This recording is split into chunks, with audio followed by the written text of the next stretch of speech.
Thanks Maggie and the entire HealthTO team for having us. Like she said, my name is Lora Appel, and I'm a postdoc at OpenLab. We're actually just located down that hall in Toronto General Hospital, but our work extends far beyond the walls of the hospital. OpenLab is a design and innovation shop dedicated to finding creative solutions that transform the way healthcare is delivered and experienced. It also happens to be a very fun place, an inspiring place to work and play, but we'll get to that more later. So before I get into some details about the work that we do, I thought I'd start off by saying something a little controversial, especially considering that we're all here gathered to celebrate innovation in healthcare. And that's that innovation in healthcare is overrated. I don't mean to say that it's not very valuable or that it's not badly needed. I think we all agree that it is. But that so many of our innovations fail. And this is because we are overlooking and undervaluing implementation. That worked. So many of us have faced roadblocks when trying to implement and trying to execute our plan in this particular environment. So we're dealing with an environment that's institutional and bureaucratic, it's siloed, it's risk adverse, and it's historically technophobic, and for the most part, government funded. So these are all major problems. But it is our focus at OpenLab on implementation, and it's our expertise in implementation that truly sets us apart from other organizations in the space. And we do so by our location. So we're in the hospital. We really see the needs that arise from different users and also the solutions that have or have not succeeded. The fact that we have a very diverse team, so we have practicing healthcare professionals that are constantly 100% involved in all of our projects all the time.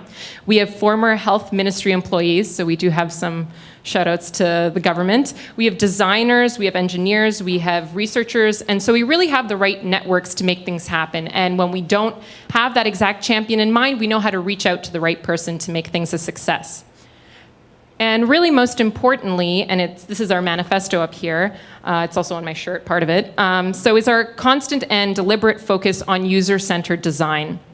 So there's this famous saying that roughly translates, it's a Latin saying that roughly translates to nothing about us without us. And we really believe that this is the MO of OpenLab, that people destined to use a product, a service, a system, they should really play a critical role in designing that system. And so I'm going to give you some of the examples that we have here at OpenLab. So the patient-oriented discharge summary on the far left. This is generally a document that people get when they get discharged from the hospital. It's written by healthcare professionals, so it's very hard for the average person to understand.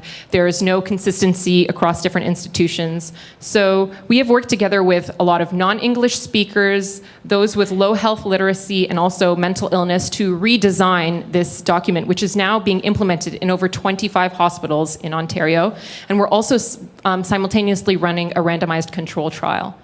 The second initiative is Stuff Patients Want. So this is a book we put together with over 40 seniors in what we call a naturally occurring retirement community, a NORC. Yes, I said that, NORC.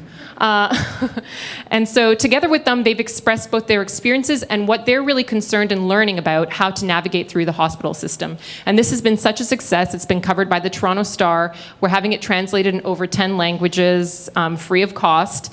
And we have groups like St. Michael's Hospital reaching out to us to have us create this as their official hospital handbook. And the third project, which is one of our newest ones and one that's really close to my heart and perhaps really relevant to this more tech-focused audience, is the Prescribing VR virtual reality project. So here we're looking at exposing different patient populations and some healthcare providers to simulated natural environments using virtual reality. So it's a pilot study, mostly focused on dementia patients currently. You can see me, I'm there at one of the 4 study sites. And we're looking at exposing those that are immobile and cognitively impaired to natural environments with the hope that this will provide some of the benefits we know being outside in nature does provide for the average individual, that being reduction in depression levels, anxiety, stress, the use of medication, feelings of isolation, various other symptoms. So in order to get this project running, since we're also dealing with cancer patients going through radiation treatment, we have a lot of different collaborators. I have some of them listed up here. So we're thankful to get promotion from, we've had some articles written about on the CBC, at Health Achieve. We're working together with the Canadian Film Centre to help produce some of these videos in the future. Baycrest has been a a great sponsor of this work. The same thing with Kensington Gardens. So that being said, you can see that we need a lot of collaboration. We're always looking for more people to collaborate with us. And I guess I'd like to end with saying that many of you might know, but I think still holds very true. And that is, if you want to go fast, go alone. But if you want to go far, go together. And I think if we're looking to really make a change in healthcare, this is what we have to do as a community collectively. If you want to know more about OpenLab, about any of our projects, please come see me. I'm wearing purple. There's a couple of other of my colleagues in the audience also wearing these fabulous shirts. And yeah, thank you.